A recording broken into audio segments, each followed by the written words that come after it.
And welcome to Vertical Pursuit. Mike Barrett, Mike Tatlock, and we want to welcome you in and thank you for watching and listening. And a reminder that we are on audio on Spotify and iTunes, where also you can get the video version of the podcast on YouTube and on the Vertical Pursuit app. And we invite you to go to the website as well. And we just want to thank you for all the comments and the encouragement that we've been getting from men and women, as we have talked about. And Micah, it's funny. I've heard from mostly women lately saying, "Thank you so much. Now I have an insight into my husband's mind, or my boyfriend's mind, or even my son's mind on how men think, maybe why they don't communicate, and you're giving them tools, and that's, I think, one of our big reasons for doing this." That's it. Yeah, we were always directed towards a male audience, but we always knew that we would also see the benefit to our lady friends out there listening to that, and then how they engage in relationships with the men in their life. It could be their dad, it could be their husband, it could be their future husband, boyfriend. So it's been fun to hear the feedback. This is episode 9, and it's been great for all of you. You have been just watching, tuning in. The support has been overwhelming, so thank you for that. But we're pumped today. We got something real special for you guys. Yeah, sometimes we have guests, as we've talked about, and today I'm happy, and I mentioned Dave in an earlier episode as a guy who I was going to have on. I didn't know how. I didn't know if you were traveling. I didn't know where you were. You're on Discovery Channel. You're doing all this stuff, and you had your own show. But Dave Turin of Gold Rush fame and a good friend, we appreciate you taking the time to join us in person today. Yeah, thanks for having me. You know, it's kind of funny. Before I move on, though, this is weird. I want to let you guys know. So in my world, you never look at the camera. I mean, that's what we're taught. Reality TV. Reality TV, because then you're identifying that there's a camera there. So I'm watching you guys, and you keep looking at the camera. I'm like, don't look at the camera, you guys. So that's my world. It's like I'm not supposed to look at the camera, and you guys are standing there staring at the camera. Oh, wait, it's this one, looking at the cameras. So I might be a little bit awkward, okay? But, yeah, thanks for having me. And that's kind of the way you and I met. Yeah. Gosh, what was it, 4 or 5 years ago? Yeah, at least, yeah. It was just random. I'm sitting there with my wife. We're watching TV. I think it was Wheel of Fortune. And then I see his ugly mug on TV.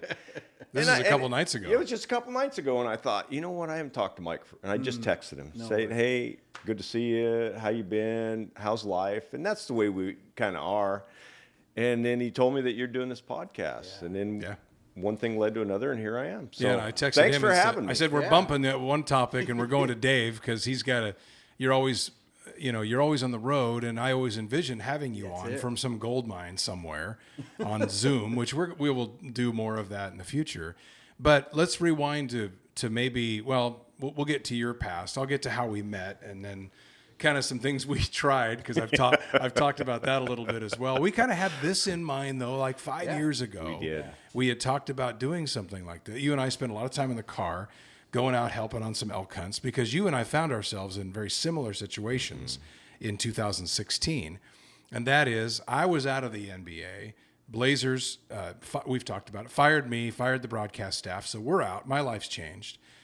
You'd been on Gold Rush, I think, for 8 seasons, back when Gold Rush was, pardon the pun, the gold standard for reality TV. Not that it isn't great still, but back then it was rolling, man. And your crew, and I had watched, and I was a Gold Rush fan, and always watched when I was on the road, because I lived in hotel rooms then, and I know some guys on our crew, and always watched Gold Rush, and Todd Hoffman, who was part of your crew then, had reached out to me at one point because he was a Blazer fan, and it's funny because I then was like, when I watched, I got to meet that Dave guy, because Dave's authentic, and Dave is real, and Dave and you always were the kind of the glue guy.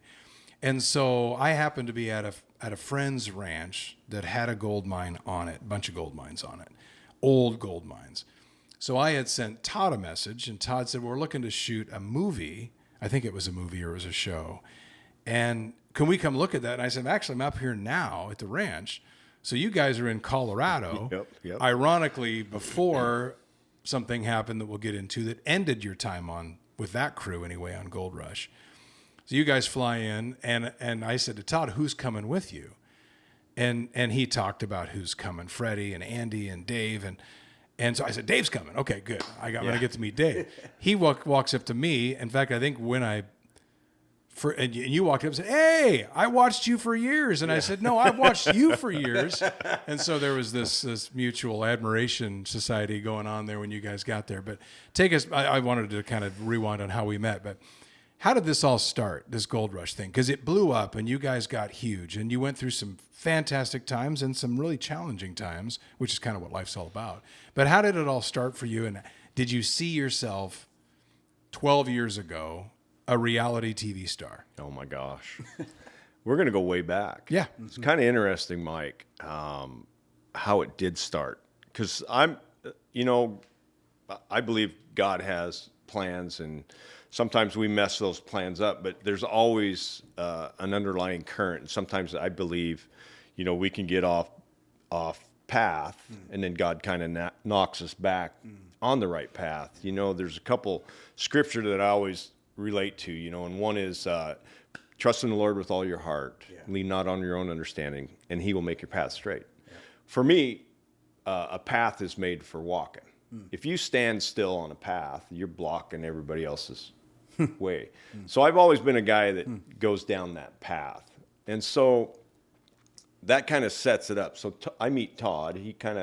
We met through church, and he told me that he was going to go gold mining with one of his buddies, and he had this equipment sitting in his yard, and he asked me to look at his equipment, see what I thought. And being Dozer Dave, because you always your family had in the rock quarry business and kind of in that world anyway, so you knew how to drive every piece of equipment on earth. Exactly. So I'd been in that business for 25, 30 years, and Todd knew that. So he's like, I want your opinion.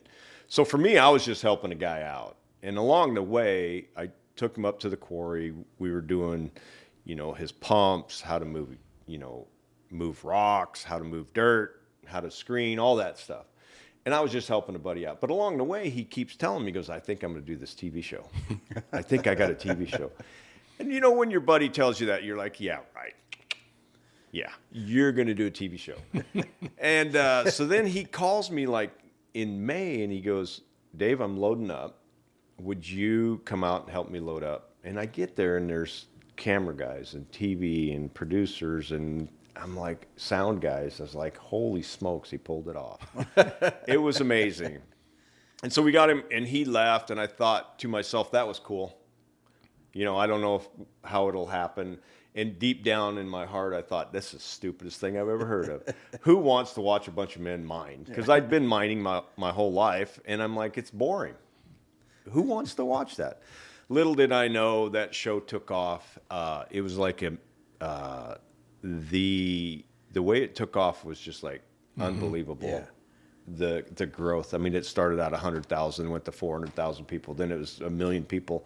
And we were pulling 5, 6, 7, 8 million people would watch it. That's crazy. And it became global too. Friday night. You guys, people from around the world, I'm sure, started at some point tuning in. But we were dubbed. You guys were a phenomenon. 70 different languages. 70? Over 200 countries. Oh my word! Unbelievable. And you told me one time that reality hit you when you, if I have the story right, weren't you on a beach in Italy?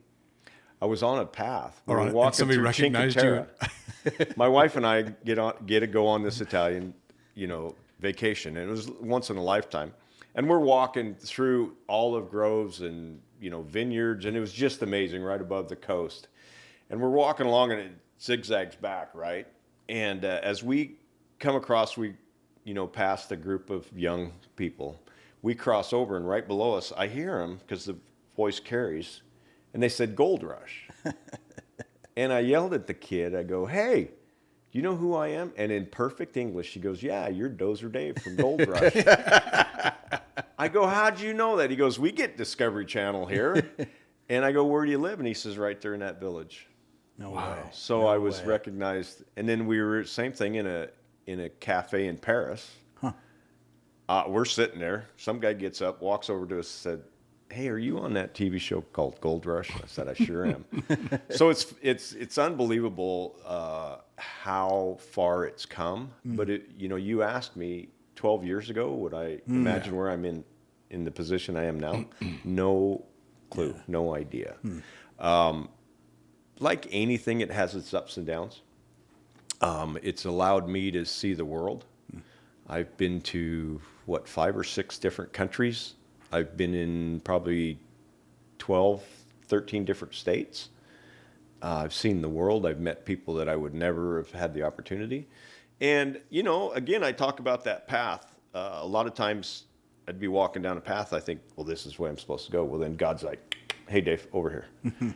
And so I've walked down some other paths, but it's been an amazing journey. It's been an amazing journey. That's crazy. Yeah. Well, I love how you use that analogy of the path, and then God sometimes has to nudge us back. I think of like the rerouting. Everybody can relate to that. When you're got your GPS out, you set in a coordinate, and you're going. Maybe. We all do. I was driving with somebody the other day, and like she changed the voice just because it was more soothing. It's like the voice of correction. You want it to be a soothing, but God does that. He does that. Hey, it's time to do some recalculating. You've wandered off. I love that picture. I think everybody can relate to that, because it also says too that God does have a plan for everybody's life. And whether we acknowledge that, discover that, that's part of the journey. But yeah, that's a great analogy. And the one thing that, Mike, I met you at a critical time in my life. We've talked about it before. When a man loses his job or his identity, because you think about it, when that was a tough time, and I know it was a really difficult time for you. Yeah. I'm Dozer Dave, Yeah. on a really successful reality TV show, and then it ends. Yeah. I had the same feeling. You played athletics. I remember that same feeling when my college career playing football was over. At Oregon State. At Oregon State.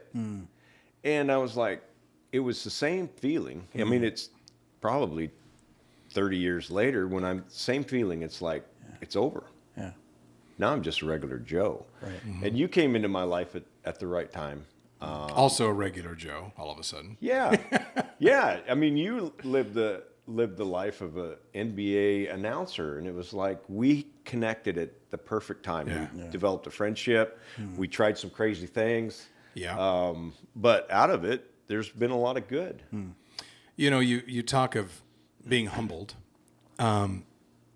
finding yourself with a huge platform, and then all of a sudden, things you say, things you do, traps you can get caught in, are presented before you on a very public stage, and things that maybe you're tested through.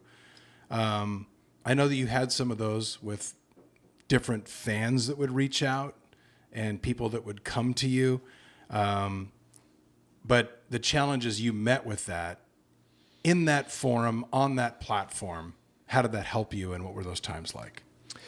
The fans, the people that you interact with on social media, what I found is I don't pay a lot of attention to that. I've grown to, now don't get me wrong, there's some people that reach out that are genuine, and I want to respond to them because they're for real. But the critics that do nothing more than, they're keyboard warriors, and they sit there and they complain. One of the things that I've always felt for myself, if I'm going to survive in this industry, I felt I had to be true to myself. I had to be who I am. I never wanted to change who I am. I just wanted to, and I always felt like if my job on this show was to get as much gold and to lead a group of men, that's my job, and I'm gonna do my best. And because I did that, I believe that's why I remained on, because I stayed true to myself. I stayed true to my calling, which was get as much gold and to lead men. And Mike, you and I have talked about it.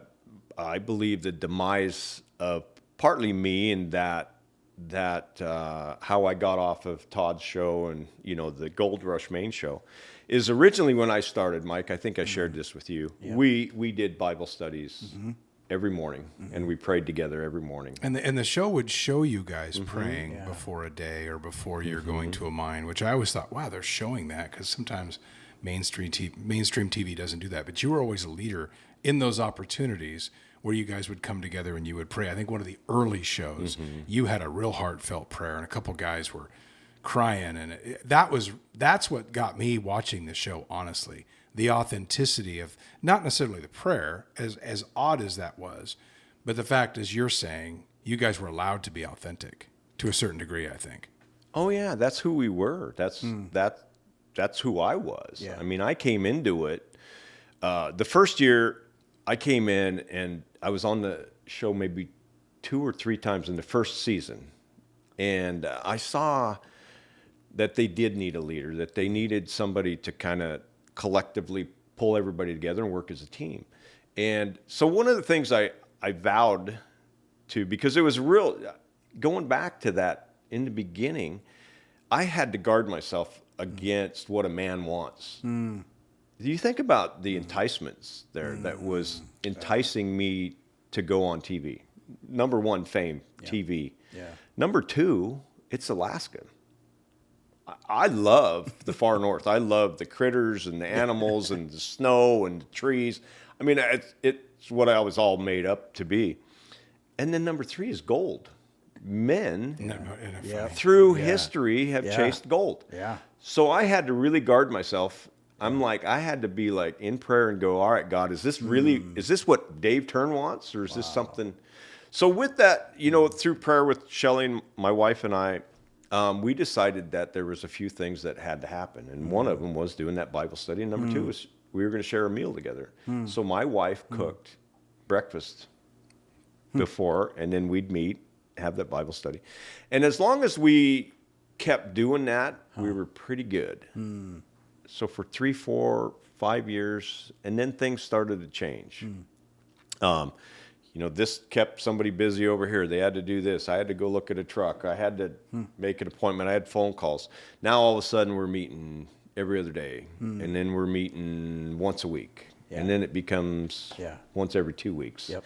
And then there's people sleeping, and then there's people. Yeah. And I'll take as much responsibility as anybody. As the leader, Right. I started to become frustrated with the lack of participation, the lack of treating it, with a certain respect and reverence. Yeah. And then I kind of gave up. And that's when I believe, it's my opinion and my perception, that's when things went south. Wow. And it wasn't long after that I got off the show. Wow. And I'm not going to go into any of that. I mean, I take full responsibility for my part in it, and I take responsibility for it. But I do believe that when men meet together and they pray together and they read the Bible together, good things happen. Yeah. Wow. And what you're referring to, the oddity of your role and your job, it kind of climaxed in a very public setting where people saw it. And a lot of people said, I remember seeing at the time, and this is the fight that happened, physical fight. Yeah. People said, well, that's fake. But I was talking to you at that time, and I knew it wasn't fake. No. And so I told a few people, that was real. It was not acting. I had a black eye for several weeks. Wow. So. Well, and people could see it in the episode, even a split over your eye. But I mean, you're knowing that obviously there's a buildup of frustration. And that was right during the time you and I were talking. And I remember you texted me one time, and I could tell you were broken. And you said, I'm walking through the forest by myself, and I'm thinking about all this, and it doesn't feel right. And you mentioned the fact that you guys had stopped meeting, stopped Bible study. And then the end came with the fight, which was, again, caught on camera for the most part. They caught kind of the end of it when you'd kind of lost it, and so had he. And it was just crazy, and it's out there, and anybody who's a fan of the show has seen it, but you guys went at it. I mean, a physical fight, which you later regretted, and you even said on the show, I'm going to resign. I can't do this anymore. But how weird was it to see maybe where some people would have a meltdown at work and chuck their computer monitor? Millions of people aren't seeing that. But in this case for you, all the while knowing the TV guys are loving this because this is drama, man. This is going to bring people in. But you're kind of the victim of that. And I know that you're going to take blame for it. How weird was it, though, to have that being captured and so public? it was a bad day, Mike. It was really a bad day. And I regret it, 100%. I regret it. I wish I could take it back.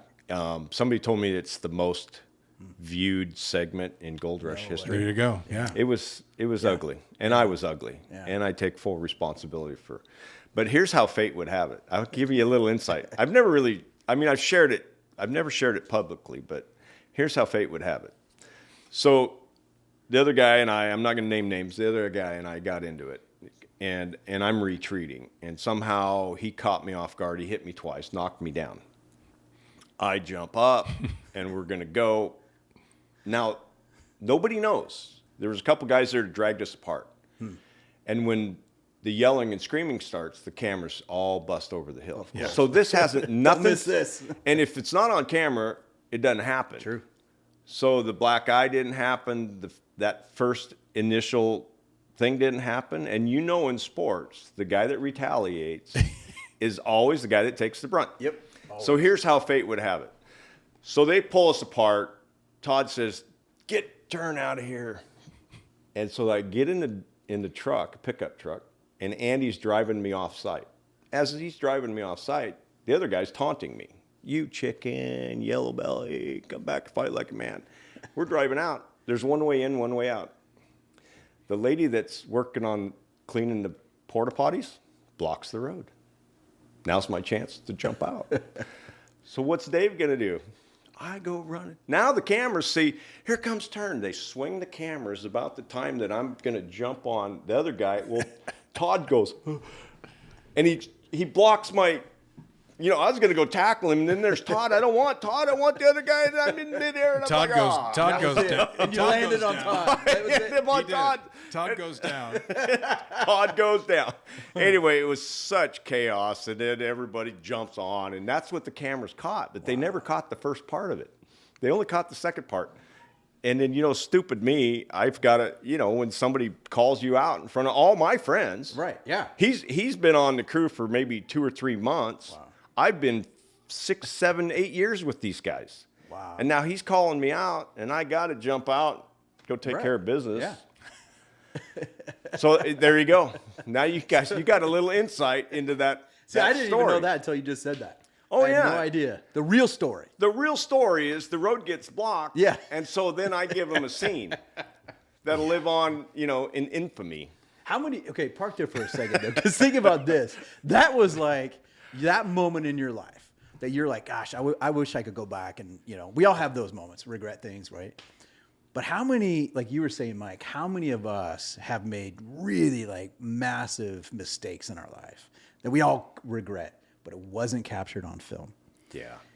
And I wonder sometimes if getting caught sometimes is a way that God uses that as a reflection of like, hey, I wish every mistake we made wasn't publicly seen, but something. How did you respond to that moment being publicly known by everybody? Like, how did you process that other than just, okay, I got to do some damage control of my image and, whatever. But like, how did you process that in your own heart and life?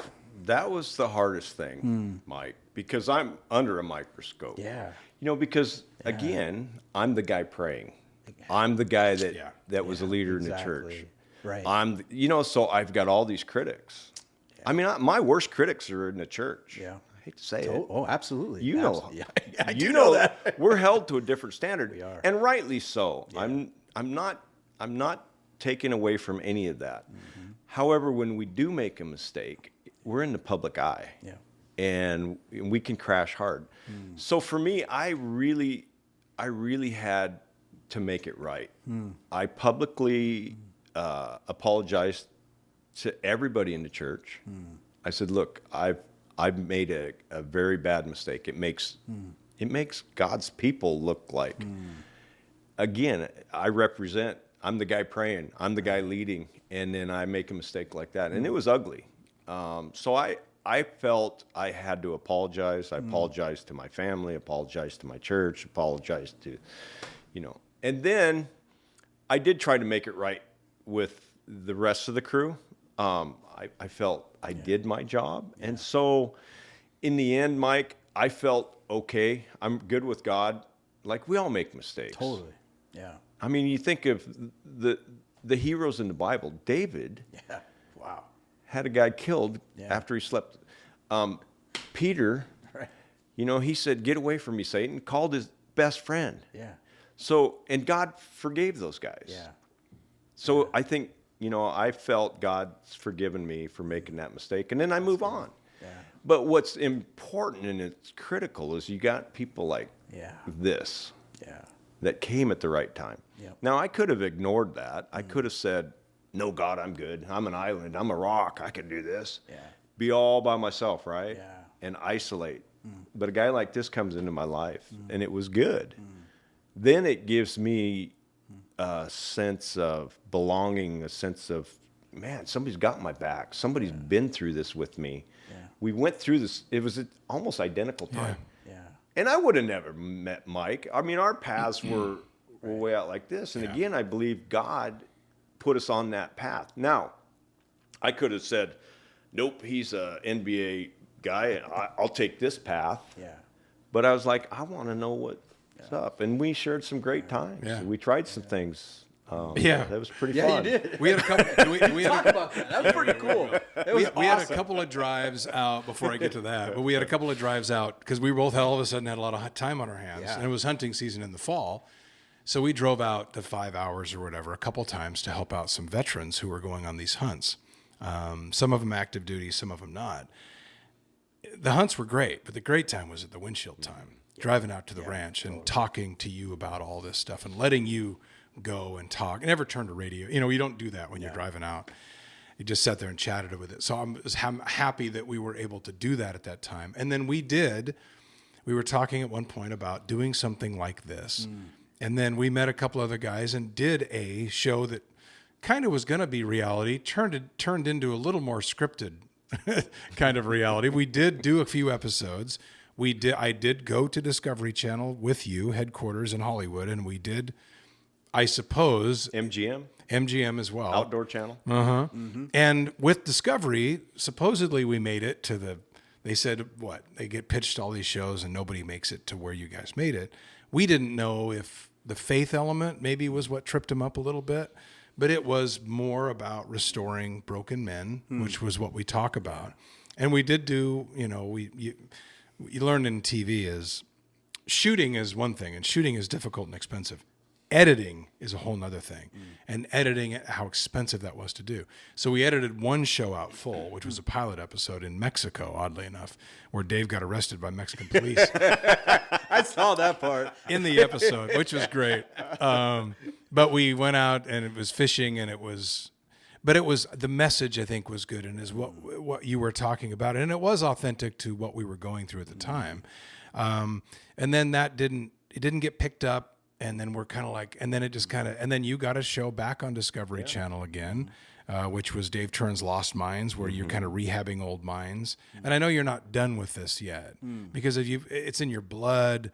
People pick that up from you in what you do and how you are on camera and how you, and the biggest thing I think that when I watch your shows on Discovery, and it is, as you said before, it's so built into men, the gold mining thing and the searching and the patience and don't stop now because the gold could be behind the next rock. It's all the stuff that we talk of. So many different parables in life. Yes. And in the Bible even are wrapped around this search and this quest and the gold, whatever the gold may be in the parable. But that part I think is what drives you. But you've had success beyond the Gold Rush main show in your other show. Despite the fact that ours didn't work. Yeah. Well, it worked. It just didn't get picked up. But it's a good lesson. You didn't give up. I didn't give up. If I were to take those two, you could call them failures. I always kind of look at a failure, or if I did not succeed, it gives me another opportunity. It's given me other opportunities that, because like when I got off Gold Rush, I went and I was prospecting for high wealth investors because they wanted to get into gold. They were in natural gas, oil, coal, things like that. They're natural resource guys, and they wanted to get into gold mining. Right. So I jumped on that. And through the process, I started a YouTube channel called Prospectors. And we started doing it, and it started gaining a lot of ground. And then a production company again that did Gold Rush saw that, realized that I've got some followers, and so they came to me and said, "Would you do a Gold Rush spinoff?" And my answer was no. I said, "I don't want to do a spinoff. I've got a better idea." And what I wanted to do, and again, it's about people, and it's about history, and it's about America. In America, it was pretty much founded on gold. That's what brought people here. I mean, you think of all the cities: Boise, Idaho, Denver, Colorado, San Francisco supplied all the, all the supplies for the 49er gold rush. Right. I mean, all these cities, if we forget that history, it's going to go away. And so I love the history. I love the people that I met along the way. And lo and behold, I got a second chance, which is really rare in reality TV to get a second chance. So it was my show, my name on it. And it's been quite the journey. I'll tell you a real quick story about it. So I talked about, this is my wife. I love my wife. She's the most amazing person that I've ever met. And she keeps me on track. God uses her to keep me on the straight path. Right. So now, and by the way, she's been on camera in some shows, even on Gold Rush. Yeah. She's been around. So, and they shot in your kitchen one time, and she's in there. So anyway, you don't try to hide her; she's out front, and I like that. Yeah, an amazing woman. She hates cameras, by the way. I'll tell you another story about that. So, where was I going with it? It was your wife. Yeah, but what was I going to tell you about? You were talking about history. Oh, I know what it was. Yeah. So we started Gold Rush, and we had a plan that we were going to do a Bible study and meet. Okay. So now I get my own show. Huh. And we're about ready to start shooting, and my wife goes, "Are you going to do the Bible study and read and pray with the guys?" This is me. Huh. I'm telling you the truth. Nope, not going to do it, Shelley. I only got one believer with this group. The other four were non-believers. And I said they're going to be opposed to it. My wife looks at me. She goes, this is how smart she is. She goes, remember how well it went? Yeah. Do you remember how well it went when you did meet and you did pray and you read the Bible? Yeah, I remember, Shell. So we did that. Wow.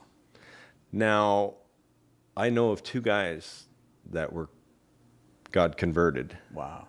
Through that. Wow. Through that. Yeah. Got two of the guys that I know, and one of them passed away. Good friend Jesse. No way. Yeah. Wow. That was hard. Sweet, sweet man. Died on the set year and a half ago. You guys addressed that, didn't you, on the show? Yeah, it was public. I mean, it was real, man. It was tough. But the really cool part was, we would have those meetings. We read the Bible. We talked about, what it's all about. And Jesse, when he started, he told Chris, the other Christian guy, he goes, Dave wants to do that religious crap. He goes, I'm not into that. He goes, I think everybody's going to heaven, and, I don't want any part of that. And my deal was, I said, look, you can come. I'm going to do this. Chris was a strong believer, and he came every time. Huh. Yeah. And he started enjoying it. Like I'd miss a day or something, I'd have, he goes, hey, we didn't have we going to do it tomorrow? Yeah, Jess, we're going to do it tomorrow. Yep. And through that, I believe he was saved. His brother came to me weeping at his memorial service. He goes, me and Jesse didn't have a relationship. And he goes, I've always tried to talk to Jesse about God and Jesus. And he goes, you did it. He goes, I saw the change in him. And his wife told me that she saw the change in him. So what I love about that, because you've mentioned this twice now, so we've been talking, early on you talked about it, how when you started the show with Gold Rush, you guys were doing the Bible study, and what comes to my mind is you were a treasure hunter. If you think about that, you think of how many movies are, like you were talking about the history, so many things, because there's something in us that the adventure of the treasure and discovery. A lot of us men were driven to find the promise of a treasure. And a lot of times treasure hunters never find the treasure. It's the elusive promise of it, right? But what I love is like you talked about every day you guys were in the Word together. And the Bible talks about where your treasure is, there's where your heart is also, right? And so all of us can fill in the blank. Treasure might be, that CEO position. It might be the vacation home. It might be like everybody can fill in the blank, whatever pursuit of a treasure. But then you said earlier, it went from daily to maybe weekly to whatever. And I keep thinking of the slow fades. When we get off track, it's never, usually it's not like, man, I went from here to like completely off the rails. It's I didn't get in the Word today, or, I didn't get and then before you know it, it's 6 months.